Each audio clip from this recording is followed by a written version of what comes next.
Summer's here, but back to school time is just around the corner. Now is a great time to get ahead of the lines and get your kids their latest COVID booster, plus all vaccines required for school. Free vaccination clinics in King County offer COVID-19 vaccines, boosters, and all vaccines required for school. Get more information at kingcounty.gov/findaclinic.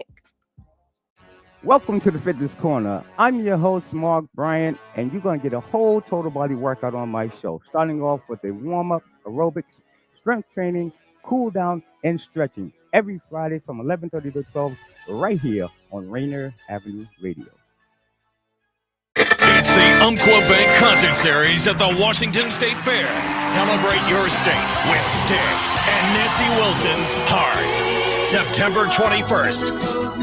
Reserve tickets on sale now at thefair.com. Hey, this is Paul Pearson. I've hosted the R&B show Star Time since the very beginning of Rainier Avenue Radio, and after years of featuring tracks from the 50s through the 80s, Star Time now plays R&B and hip-hop from the 1990s as well. A whole half-century of soul, funk, hip-hop, and more on Star Time, Wednesdays at 2 p.m. on Rainier Avenue Radio.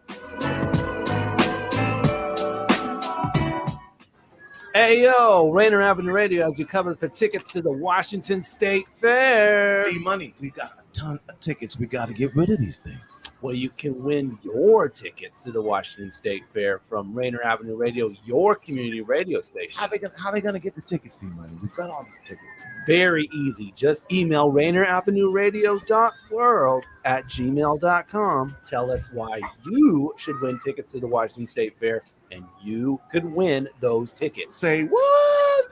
Enter to win those tickets to the Washington State Fair, courtesy of Rainier Avenue Radio. Say what? Again, all you have to do is email rainieravenuradio.world@gmail.com and tell us why you want to win those tickets to the fair, and you can win those tickets and take whoever you want to take with you. Say what? You are listening to Rainier Avenue Radio, your community radio station.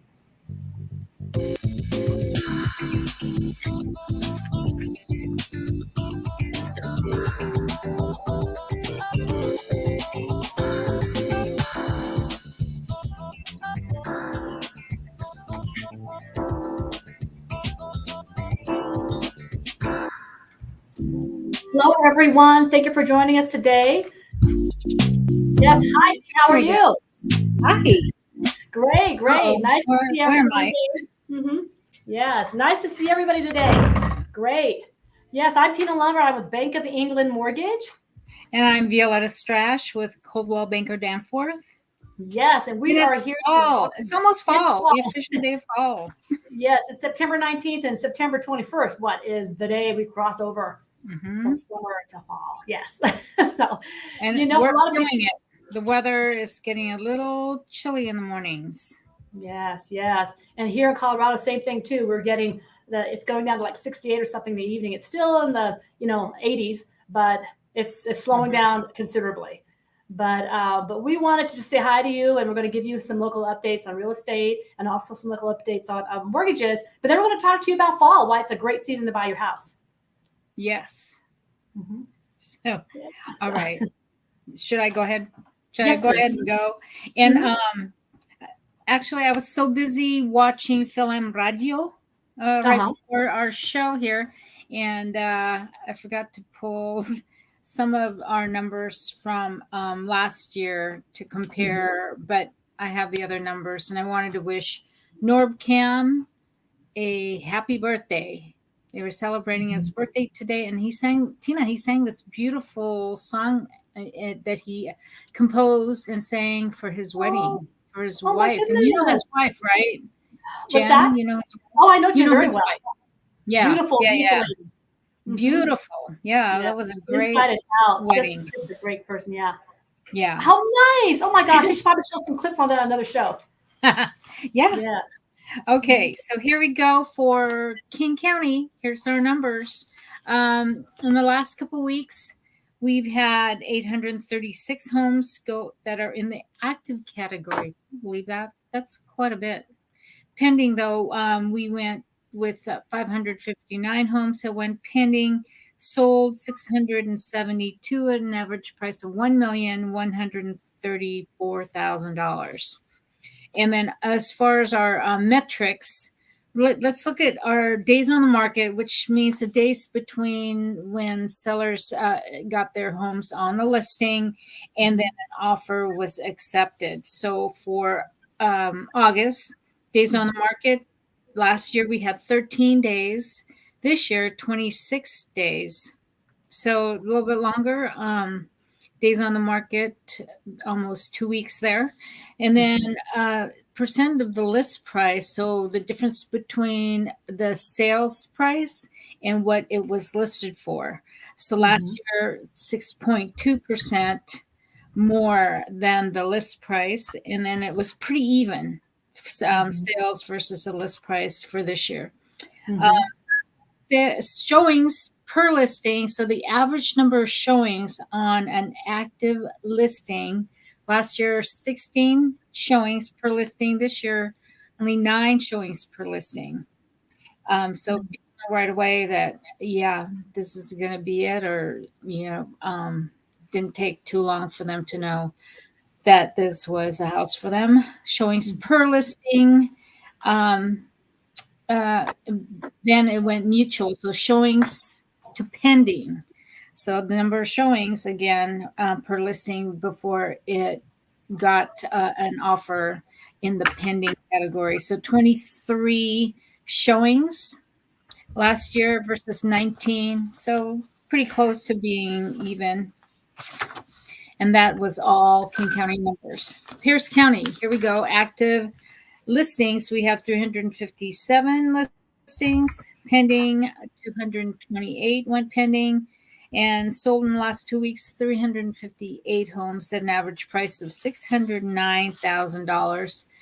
And for the days on the market for August last year, 14 days, so 2 weeks on the market, 32 this year. It took a little bit longer in Pierce County to get into that pending category. Percent of the list price, 3% higher last year, and pretty even again this year. Showings per listing, 9 showings last year versus 6 showings per listing this year. And showings to get to the pending category, 15 showings versus 14 showings for 2023. And here we go for Snohomish County. Active listings, 261. Pending 253, and sold at 324 homes went into the sold category at an average of $801,000. For days on the market, 12 days last year versus 28 days this year. So 2 weeks difference there. A little bit over 2 weeks. Percent of the list price, 4% higher than the list price last year, and sold this year a little bit less than 100%, so 98% of the list price. Showings per listing, 13 showings, and then this year, 7 showings per listing. And then we get to the final category of showings to get to pending. We have 19 last year and 16 showings to get to pending for this year. There you have it for all 3 of our top counties in Washington. Great. As you can see, buying and selling of houses aren't slowing down. They may be different from month to month, from year to year, or from county to county, but they're still going this way. So that's a very positive thing. So let's talk a little bit about mortgage rates for right now as of September 19th, 2023. And now you've got here, you see how it says top offers on bank rate, 6.57%. I don't know who in what God's green heaven who's got a 6.57, but it has to do something with at least 20 or 30% down, the best interest rate, and maybe we have several years worth of reserves. The national average still holds at 7.49, if you can see there, and that is telling you it's a lot higher than last week. If you scroll down just a little bit, Daniel, it'll show that the national average rate is somewhere around, if you look at today's national mortgage interest rate trends, for today, Tuesday, September 19th, the average Current interest rate for 30-year fixed mortgage is 7.55. So, it's very, very important that you understand that interest rates are going like this, and they're not going downward. They're trending upward. So is it still a good time to buy? Of course, it's a good time to buy. Whenever your lifestyle or your job dictates that you should move, then you should move. You should not be held captive by what the rates are. Now, when the rates start falling down again, the prices of houses are going to go up. So you're going to end up paying maybe a lower rate for a higher priced home. So if you have to move, go ahead and move. But if you're sitting around to wait 30 more days or to wait 20 more days or 6 months for the interest rates to go down, you are just straight out of luck. The last 2 years, people have been saying, hey, I'm going to wait until the summer before the interest rates to go down. I'm going to wait till Christmas for the interest rates to go down. I'm going to wait till next year for the interest rates to go down. Well, that has not been the case since 2020. It's been going upward. So thank you so much. Thank you so much for showing that, Daniel. Just want to give everybody a little peek. It's not just in Washington State. It's not just in Colorado or California. These mortgage interest rates are trending across the U.S. So in Washington State, the interest rates are going to go down. When in California, they're going to go up. If you're in Florida, that doesn't mean your interest rates are going to go down. But in New York, it's going to go up. These are national averages. Most banks, Wells Fargo, Chase Bank, Bank of England, all these different banks across the United States, they do have to follow the trend of what the prime rate is and the rates that are out there in the open market. So just because you buy in Washington State doesn't mean you're going to get a lower rate. Or if you buy in Kansas, those rates are going up and then we're going to go down. No, it's a national average. So if you want to buy a house, just find out what the rate is and go ahead and purchase accordingly. But the rates they don't look like they're coming down anytime soon. So that's all I have for the mortgage rate update. Okay. Yes. You know what? You're talking about, fall is a great time. Still a great time to buy a home. Mm-hmm. And we can go over a couple of reasons why. One, the weather. We talked about the weather earlier. Yeah. You're going to see some deficiencies in homes, maybe. So as a buyer, you're walking around in rain and you're saying, oh, this downspout is facing towards a house. So hopefully there won't be a leak in the basement. So let's see what's happening down there. And you see gutters overflowing with leaves that need to be removed. So that's some of our maintenance tips that we're going to talk about as well. So fall could be good for buyers for that reason, and the weather. And you're going to have a little bit of negotiation power with that, with all those things in mind. And we're looking at people coming back from vacations. Kids are in school now. So a lot of buyers are off the market because they're focusing on kids being back to school. They're not going to want to hassle with the stress of finding a home and moving when the kids have to be focused on. Right. And then, but the thing that's good about the fall is that buyers, there are motivated buyers out there still, aside from these families. There are buyers that want to get into a home before the holidays.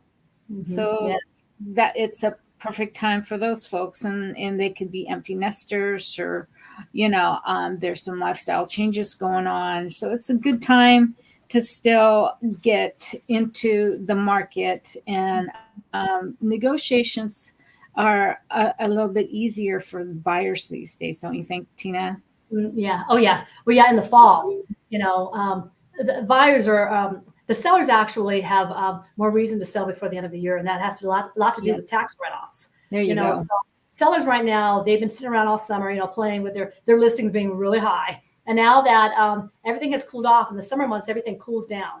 I mean, everything speeds up in the summer. In the fall, everything just almost comes to a halt. So a lot of the sellers are like, maybe we should drop the price. Maybe we should, negotiate a little bit more. And for your purposes too, for tax purposes, if you buy a house on this side of December 31st, you'll have more tax write-offs than if you were to buy your house in January. So this is a good time. A lot of times, mortgage companies, a lot of people go on vacation, they go on break, and things really slow down between Thanksgiving and Christmas or New Year's.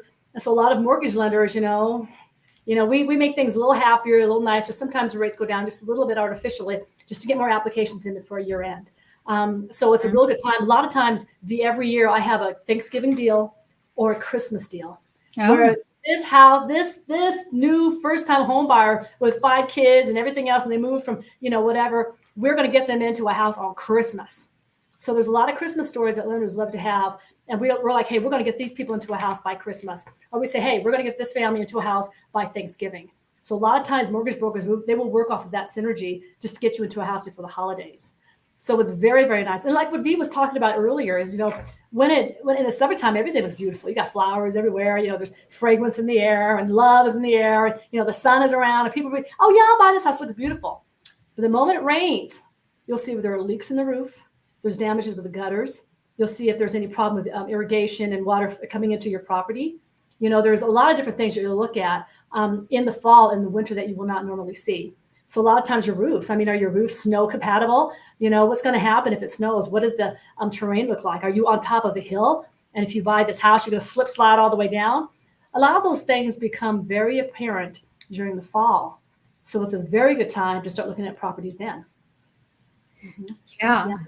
And tell me, Tina, what kind of things are tax deductible? Were you talking about tax write-offs? What are the things people can write off? Yeah, so I'm not a licensed CPA, so I'm barred from saying that as an MLS person. But classically, mortgage interest rates, when you have a rate of, let's say, of 7%, and then your principal is going to be like maybe $50 a month, and then maybe $1,000, $2,500 is going to be principal. But a lot of interest. So a lot of times at the end of the year, you're going to get a mortgage statement, a mortgage interest statement that you bring to your CPA, and that mortgage interest rate statement goes towards or goes against your taxes. So a lot of times repairs, things that you do to your house, that's, sometimes your closing costs, if you're buying a house, your closing costs may be tax deductible depending on your tax bracket, blah, blah, blah. So those are some of the things. And, those mortgage interest statements at the end of the year are huge. If you're paying interest of $3,000 a month, for example, times 12, that's $36,000, as opposed to somebody who's renting and, they're not being able to write anything off. So as far as tax deductions, when you buy a house, it is unsurmountable how much money you can actually write off because of your house. Mm-hmm. So it's something that, I used to talk to real estate agents and give classes years ago, but there comes a point where you make too much money to not have a house because you have no tax write-off. So the government is just taking all your money. So if you get to a point where you are making a lot of money, you're still renting, you're not doing yourself any favors. So this is really a good time, being this in the wintertime. I used to tell my new realtors, they have all these clients that are pre-approved and they can't find a house and, nobody wants to negotiate with them. So my best realtors, I told them, go out when it's snowing. When you see 6 inches of snow in the forecast, get your client in some type of an SUV, drive through that snow and make an offer on that house. Because the seller's like, oh my God, I got to sell this house. And so that's a big secret. A lot of my homes were, their offers were accepted when it was snowing and nobody else could see the property. And that's a true story. So yeah, I've got 3 or 4 realtors there. It's like, in January, they have a lot of loans closing. December, a lot of loans because of that. Mm-hmm. Excuse me. And here's another tip, agents. It's now fall season, and what's happening? Sports, football, big football games, MLB playoff games, and maybe if the Mariners are going to make it to the playoffs or whatever postseason, it's happening now. And motivated buyers are going to go out there because other people will be at home watching. They're somewhere watching the football game, Seahawks kicking butt somewhere. Yes. And the wife's saying, maybe it's a good time because there's not going to be a lot of people out there. So, honey, let's go. So off they go to an open house. And if you're a smart agent, you'd have your laptop or the TV playing the game of the day during your open house. And the husband can sit there and watch. The wife can look around because, let's face it, the wife is the one that's going to pick the house based on, she wants. Let's just tell the truth. Yeah, it's a kitchen, the bathroom, the master suite. Okay, this is it. Let's go. Let's make an offer because no one else is here. Mm-hmm. Everybody's home watching the game. Yes. So that's a pretty funny tip to keep in mind. So yeah, I tell people, while everybody else is out there like Halloween and they're celebrating, when everybody else is out there at Black Friday, right after the day of Thanksgiving, that's when you want to get in your car, make an offer on a house. A lot of times people are in a very loving mood when it's almost Christmas, and you tell your seller, hey, listen, my clients want to get in there before Christmas. Everybody is motivated, and I guarantee you that is an actual thing. Every year I do have a Christmas story, and it's just like a movie. I try to get them into that house for Christmas. These kids have never celebrated a Christmas on their own, in their own house or in their own bedroom. So, it's a Christmas story. So fall is a very exciting time of year. You don't have to wait for Christmas. I mean, it's September. The weather is starting to change. The leaves are on the ground. Sellers are like, we waited all summer. Now the crowds are gone, and, we need to get our house on the market. We need to sell because we want to move coming next spring. So this is a very, very good time. So V, are you getting a lot of people right now who are just kind of up in the air with wanting to buy houses, or they don't know, or where are you at with that? No, actually, I have some people that it doesn't matter. They want a house, they're going to get it now. Sellers, if they need to move, if they're motivated to move, like grandparents moving closer to their new grandkids. Yes. That kind of stuff. Now's a good time. And as far as tax write-offs, let's just say maybe you want to move between Christmas and New Year's, right? So get something around Thanksgiving, right? And you'll close exactly at that time. Classically 30 to 40 days at the most to get to a house after you make an offer. And a lot of times, if you do have a lot of money at the end of the year, you want to go buy a house. Let's say you're paying too much in taxes. You need some write-offs, and you've got a bunch of money that's sitting in an account not doing anything. This is a good time of the year to actually buy investment property. Buy some investment properties out there. There are plenty of people who are renting. Renting is very strong.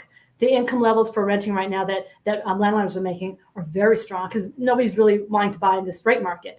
So buying a house right now as an investment property is also a very good way to have some tax write-offs and make a lot of money. So that's a very good thing too. Yeah, just remember, make sure your mortgage payments are going to be less than the income you bring in from rental properties. Yes.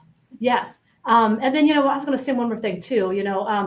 A lot of people don't realize that at the end of the year, you may have a lot of taxes. A lot of times, go over your taxes with your tax person and find out if you're going to have tax write-offs or not. So you can have plenty of time to make those adjustments or changes if necessary. Yeah. Okay. Yeah. And so as sellers, Tina, what do we need to do to get your home up to par to sell? Well, for us, I mean, it's a number of things. Yeah. Right now, people will buy anything. If your house is like about to fall down, as long as you can live in it, you can sell it. So don't think you have to put $30,000 worth of repairs because people are just hungry for inventory. Am I right, V? I mean, if you want some money into it, great. You may or may not get it back. Sometimes people think, I'm going to buy a new stove. I'm going to redo the deck, and it doesn't make a difference because people are going to buy it anyhow. But what you want to be prepared for, let's say you do have a house, it's worth, $1 million. And the mortgage on your house right now is $200,000 because you bought it, like 25 years ago. There are bridge loans you can get out there. So a lot of people say, I have to sell my house because I have $600,000 worth of equity so I can put down on a new house. So what do? So they try to do a simultaneous close where they sell their house before they close or sign the contract on their new house. Well, you can get what's called a bridge loan. So what I would do, let's say you have a house and the balance is $200,000 and it's worth $1 million. So you have $800,000 worth of equity in there, and you want to put $500,000 down on a new house. Well, we have a program where we would give you up to 80% equity on your old house, your departing house. So in this case, we would lend up to like $800,000, and then you have a $200,000 balance. You have $600,000 we will give you, or we will lend to you, so you can put that money down on your new house. And the interest on that is free. It's a zero interest type of program. However, there is a fee when you sell that property, and you've got 90 days to sell your departing property. But V, a lot of times, people are making offers on houses. I can't tell you how many of my friends are putting offers on houses at 1.2 million, 1.3 million, and they're losing it because they're waiting 2 or 3 days and they're figuring things out, or they're writing a contingent offer. Contingent offer means, hey, you're going to I'll buy your property, but I got to sell my house first. If I sell my house, I'll buy your property. If I don't sell it, I'm sorry. So sellers don't want to take that because right now you've got cash offers coming in like crazy. So when you write an offer and you have a bridge loan intact, you write that offer and there is no contingency. Look, I'm going to give you $1.3 million for this house. I don't have to sell a home. I got the money. So right now, if you are a seller and you're thinking about buying another house, you've got a lot of equity in your current home, but you need that money to buy the new house. There is a way, and there's a remedy around that, and that is a bridge loan. So let me know if you have any questions on that. You can give me a call, but that is the easiest thing to do. So right now, V, there are a lot of people, they're like, I got a house, I bought this 5 years ago. There's $400,000 worth of equity, and I want to move out of here. I want to move down the street. I want to move, into suburbia. What do I do? Because I got to sell this house before I do that house. Well, I just tell them, hey, get pre-approved, get a bridge loan on that old house, and that way we don't count that old house mortgage against you. We just look at the new mortgage. Yeah, so that's the way to do it. Less stress. Mm-hmm. Trying to juggle the closing on two pieces of properties. It can be a nightmare. No, and so we don't. And so what we do is we give you the cash out on the old departing house. We give you enough money to last 3, 6, or whatever years worth of mortgage payment on that house. Okay, so you can use that money to pay that, so you don't have two mortgages going on at the same time. Right. But then again, if you're a seller too, and somebody gives you an offer, I can't tell you how many people say, "Well, I don't take a VA offer because I don't like VA loans," or the seller will say, "Oh, we don't do FHA." That's completely discriminatory. Yeah. So if you're a seller, if somebody has an FHA loan at 6.5 versus a conventional person at 7.6, you need to take that FHA loan. And it's not less than, it's not whatever. It's a very good loan. So a lot of times sellers are out there going, well, I just want conventional. And that's not only is it illegal, but you're stopping somebody from getting a house who is well qualified.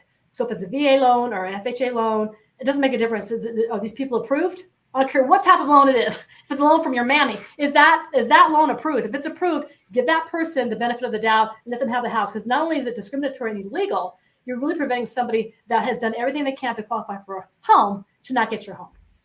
Mm-hmm. Does that make sense? Yeah. Yeah. Oh, yeah.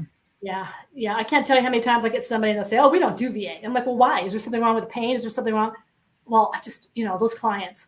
I'm like, well, let me get your name and number. I'm reporting you to somebody, because that's so bad. And these government loans, these government loans have held us through a lot of turmoil. A lot of 2008, the FHA and VA really, really helped people. So at a time like this, where the rates were 7.7, for conventional, but FHA is at 6.6.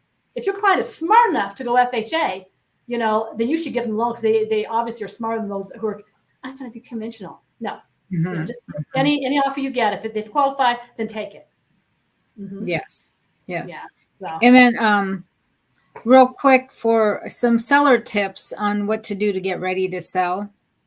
Starting with the outside, let's make sure that all crap is off the sidewalk. So just, make sure all leaves are just swept up, any dead branches picked up. Take a look at the roof and make sure the gutters are clean. The roof is swept off with any moss. If there's moss up there, be a good time to do that with the gutters. Make sure your downspouts are facing the right way away from the home at the very bottom, that little catch basin thing. And then if it is, like I mentioned earlier, facing the house, take a look at the crawl space. Make sure there's no water down there. A lot of homes have sump pumps that will continuously get rid of any standing water out there. Make sure vapor barriers are intact, and insulation both down in the crawl space and up in your attic are taken a look at. Have the furnace and the HVAC, your air conditioner service, to make sure. And think of it, fireplaces too, right? You're using a fireplace in the winter. Need to take a look at the flues if you have wood burning fireplaces, and make sure it's all cleaned out and ready to go for the winter. And sprinklers. Have your sprinkler systems flushed and have them shut off on professional landscape. Shut off, and then have ready by all your outdoor water faucets, the little styrofoam cap to insulate it. If we get into a freezing situation, you don't want your pipes to freeze and then burst. what else indoors? Oh, smoke detect. That's always a good time. Smoke detectors, check those. Carbon monoxide. If you need to change batteries, do that now. Yeah, cover your your outside furniture. Yeah. Mm-hmm. Yeah. So goodness. So I guess that's it. Time's up. Daniel just said it's time's up. Time's up. Hey, they're doing a giveaway for the Washington State Fair. All you have to do is sign up and say why you like the fair. What is the thing? Rainier Avenue Radio.world@gmail.com to win tickets to the fair. So go there and explain why you want these tickets, and maybe Daniel will give you a couple. All right. Thank you so much, everybody. Yes. So thank you. Until next time, my name is Tina Lombard. I'm with Bank of England Mortgage. Violeta Strash with Coldwell Banker Danforth, and we'll see you next week at 2:30 on Tuesday. Bye-bye.